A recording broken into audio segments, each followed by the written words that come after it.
ஒளி என்பது அறிவின் நலத்தை புரிந்து கொள்ளும் திறனின் சின்னம். தீமையை விட்டு நன்மையை பின்பற்ற வேண்டும் என்பதை இது நினைவூட்டுகிறது. குடும்ப மகிழ்ச்சி, அன்பு மற்றும் சகோதரத்துவம் ஆகியவற்றை ஊக்குவிக்கிறது. நன்றி.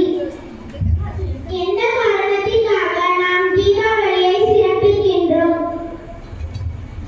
மகாராஜா ராமர் ராமாயண கதையில் ராவணனை வீழ்த்தி அயோத்திக்கு திரும்பும் போதே மக்களின் மகிழ்ச்சிக்காக விளக்குகளை ஏற்றி கொண்டாடப்பட்டது.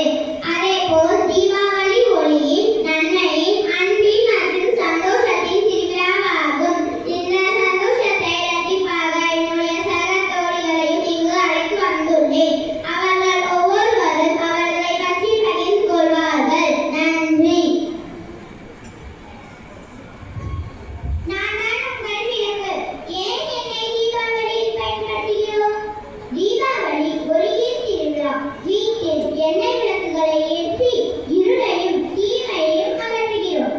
என்னிடமிருந்து நீங்கள் கற்றுக்கொள்ள வேண்டியவை: ஒளி என்றால் அறிவு, நல்ல செயல்கள், நேர்மை. நம் வாழ்க்கையில் ஒளியை பரப்ப வேண்டும். ஒளி மற்றவர்களுக்கு உதவும் விதமாக இருக்க வேண்டும். நன்றி. நான்